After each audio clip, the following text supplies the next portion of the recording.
Bom dia, pessoal do terceiro ano do Otávio Malta. Começando então, conforme prometido, o primeiro conteúdo da reposição do que vocês perderam em função das condições da escola, né, do nosso CIEP. A primeira aula de filosofia para o terceiro ano, somente para o terceiro ano, sobre indústria cultural. Eu vou usar esse mapa mental como guia, e aí vocês podem pausar o vídeo em algum momento, printar e, se quiserem, copiar esse mapa mental para poder assimilar. Esse conteúdo é o conteúdo mais importante do primeiro trimestre dessa aula de hoje, gravada num domingo, né? Que vai cair no Enem para vocês, tá? Então, a gente vai falar sobre cultura, sobre indústria cultural, né? Vou fazer um resumo aqui rapidamente do que é isso, né? Depois vamos abordar a questão da Revolução Industrial, superficialmente, porque esse é um conteúdo que vocês vão aprender ou já aprenderam em História, no segundo ano. E cultura de massas. Aí depois vamos falar de arte, né? E que é a maneira com que a indústria cultural domina a sociedade, né? É o que ela usa, é a ferramenta da indústria cultural para dominar a sociedade. E a escola de Frankfurt, que a gente vai falar, Frankfurt logo no início também, porque foi lá nessa escola, que na verdade, não pensem num prédio, né? Escola em filosofia ou história, né? Ou na ciência em geral, é um grupo de pensadores que tem uma linha de pensamento semelhante e que desenvolve determinada tese, né? A tese da indústria cultural foi desenvolvida por um grupo de pensadores em Frankfurt, na Alemanha, mas não só pensadores da Alemanha, né? Existem pensadores como Walter Benjamin também, que não é oficialmente da escola de Frankfurt. Ele vai ser importante para entender a história da arte, né? Onde a arte se encontra, se encaixa nessa questão da dominação cultural pela indústria cultural. E ele não era um membro oficial, mas a escola de Frankfurt absorveu aquele grupo de pensadores que faziam parte desse grupo chamado Escola de Frankfurt. Então é um grupo de pensadores, não um prédio, tá? Absorveu o Walter Benjamin, mesmo ele sendo de uma outra região, de uma outra localidade, né? Então vamos lá, vamos começar, porque a aula é curta, hoje é domingo e há o que se fazer além de trabalhar, né? Então vamos lá. Indústria cultural foi um movimento que foi basicamente criado por dois caras, o Theodor Adorno e o Horkheimer. São dois alemães. Guardem principalmente o Adorno. O Horkheimer, que é um nome mais complicado, mais difícil de guardar, vocês podem, entre aspas, deixar em segundo plano. O Adorno é o cara que eu vou basear a maior parte do que a gente vai aprender sobre isso nesse primeiro trimestre, né? Então, a indústria cultural é quando você tem uma produção em alta escala do que antes era simplesmente cultural. Vou dar um exemplo bem fácil para vocês começarem a entender logo e ficar mais simples o restante da aula. É como se você pegasse um violão, fizesse uma música e começasse a tocar para as pessoas próximas a você. Quem teria acesso à sua música? Quem ouvisse você tocar a música. Numa época pré-revolução industrial, ou seja, sem gravação, sem distribuição, sem mídia física, né? Onde a música, a arte, de uma maneira geral, só era transpassada para quem estava presente. E quem estava presente nos movimentos artísticos? Aqui no quadro mental tem, né? No mapa mental tem. Quem tinha poder aquisitivo, né? A arte, ela era restrita para quem tinha poder aquisitivo, poder econômico, poder político e poder aquisitivo. Então a arte era apresentada para os reis, para a corte, para os grandes mercadores, para quem tinha a condição de pagar para que o artista fosse lá. Então você não tinha uma outra forma, bem diferente de como é hoje, né? Hoje não, há algum tempo, pós-revolução industrial, você não tinha uma outra forma de ter acesso à cultura. Para você ver o teatro, você teria que ir ao teatro. Hoje, você for num aplicativo desses de streaming qualquer, você vê peças de teatro sendo lançadas, né? Mesmo com o fim da mídia física ou com a falta de uso de mídia física, né? Vocês estão vendo aqui os CDs aqui que eu tenho, né? Eu, para ouvir música, não preciso dos CDs, né? Eu não preciso pegar ali um CD de uma determinada banda ou de determinado artista e colocar nos meus aparelhos para ouvir. Eu faço isso por uma questão de hábito e porque eu prefiro eu mesmo escolher, né, o que eu vou ouvir. Aí vocês vão dizer, não, mas eu escolho o que eu escuto nos streamings, né? Vou evitar falar nomes para não fazer propaganda, né? Já que esse vídeo não tem patrocínio, nem terá. Então, assim, eu não deixo a sugestão vir para além da minha própria vontade. Eu procuro controlar isso, comprando os discos que me interessam e escolhendo a cada momento aquilo ali que eu quiser escutar, né? Então eu não preciso mais ir ao show para ver o show. Eu posso ver pela TV, né? Pós-revolução industrial. Eu posso ver um filme, eu posso ouvir uma música através de um disco. E antes, na fase pré-revolução industrial, antes das técnicas de gravação e do avanço da tecnologia, da revolução industrial de uma maneira geral, eu simplesmente só poderia ouvir uma música se eu estivesse na frente do cantor.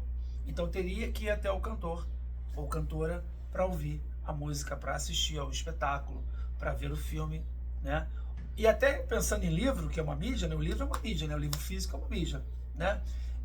Para ouvir histórias, eu precisaria estar diante da pessoa que está contando a história. Hoje eu posso ouvir uma história, ler uma história que o cara escreveu no livro e reproduziu milhões de vezes, dependendo do sucesso que a história vai fazer, né? Vai publicar bastante livros ou menos livros se não for considerado, né, um sucesso.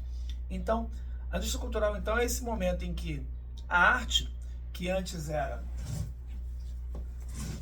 exclusivista, ou seja, só tinha acesso quem estava lá diante do artista, ela passa a ser produzida em série, né?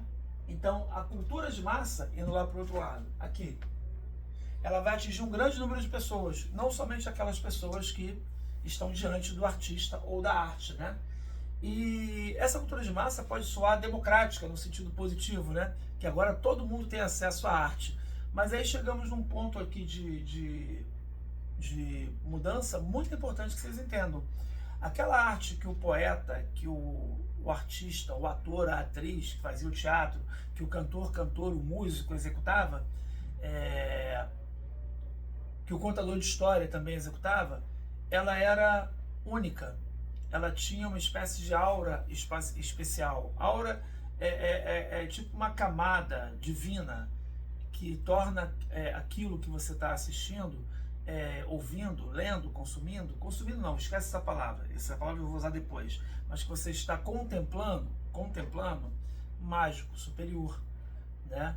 Divino mesmo é a palavra correta. E isso, quando você tem uma execução única daquela canção, vou falar de música que acho que é o mais fácil para vocês entenderem, faz com que você saiba que você está vivendo um momento único. É especial, aquilo não vai se repetir, mesmo que o cantor cante no dia seguinte a música, ou uma segunda vez, não vai ser como foi da primeira vez, porque não é uma coisa pré-gravada, uma coisa gravada. E com a Revolução Industrial e as técnicas de gravação surgindo, do LP, do vinil, né, que está retornando agora, né, depois com a fita cassete, depois com os CDs, né? Isso aqui é um CD de uma banda chamada Aerosmith, aí tem aqui 9 músicas, né? E eu posso ouvir todas as vezes da mesma forma essas 9 músicas. Ou seja, o cantor registrou, a indústria reproduziu, fez milhões de cópias, esse é um disco muito vendido do Aerosmith, né? E todas as vezes que eu ouvir vai ser a mesma experiência. Então eu posso agora, não como contemplador da música, como ouvinte da música, da arte música, agora eu sou um consumidor. Eu comprei a música. Como é possível comprar arte, né? Então, eu comprei a música, mas a experiência que eu tenho não é a mesma de quem só podia ouvir aquilo se estivesse presente diante do artista, e mesmo diante do artista, numa segunda vez, seria uma experiência sempre nova. Então agora, essa cultura de massa faz com que a arte seja homogênea, ou seja, não tenha mais diferença. Não é mais uma contemplação, você não mais contempla, você consome, você compra o filme, compra o disco, compra o livro. E aí, para atualizar para a nossa época, para a geração de vocês, alunos, quando você assina um streaming, quando você assina um aplicativo para ouvir música, né? Vocês sabem vários, né? Você está, na verdade, pagando uma assinatura para ter acesso àquele conteúdo musical, no caso do streaming de música, gravado anteriormente. Alguns artistas nem lançam mais discos, assim, CD, nem vinil, alguns ainda lançam, né? A Pitty, por exemplo, lança até fita cassete, que é mais ou menos esse aqui, eu não tenho, né? Porque por ser produzido em menor escala, muito importante falar isso. Isso aqui é uma fita cassete, ó. Aqui tem X músicas de um lado, X do outro, eu coloco num aparelho como eu tenho aqui embaixo para tocar fitas e escuto. Isso aqui já é a indústria cultural. E se você tirar isso aqui e trocar pelo streaming, continua sendo indústria cultural. Ou seja, o acesso ao conteúdo gravado e reproduzido de maneira homogênea para todas as pessoas. Mas isso é ótimo, professor, porque isso aí tornou democrático. Sim, mas não democratizou a arte, porque na verdade nesse processo a arte perde o que ela tem de especial, a sua essência, a sua aura, como eu falei. Walter Benjamin definia, aquele filósofo que eu citei, que não era da escola de Frankfurt, mas foi absorvido por ela, porque as ideias dele tinham tudo a ver com a escola de Frankfurt, né? Essa ideia de que há uma indústria que produz cultura, e cultura espontânea não poderia ser produzida pela indústria, né?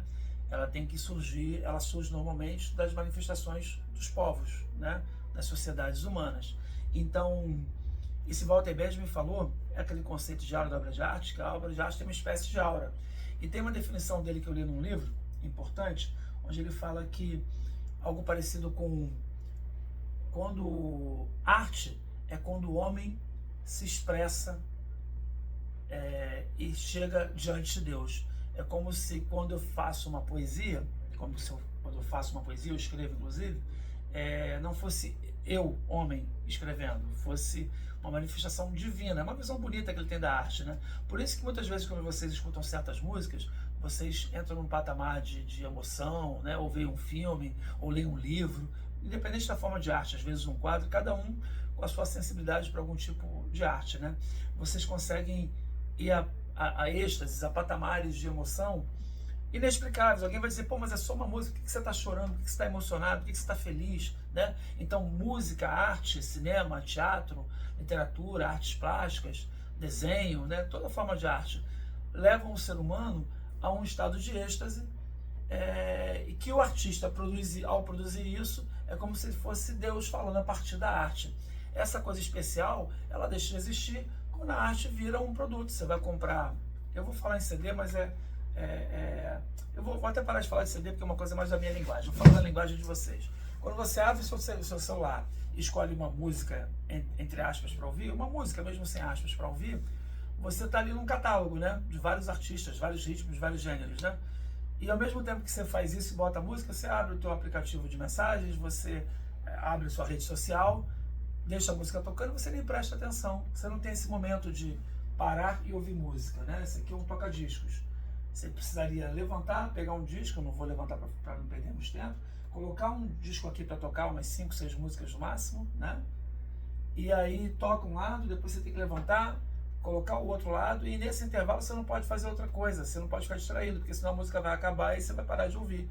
Então o hábito de parar e contemplar, ele foi uma das primeiras coisas que foi sendo morta com a evolução tecnológica das formas de consumir arte. Olha a palavra consumir.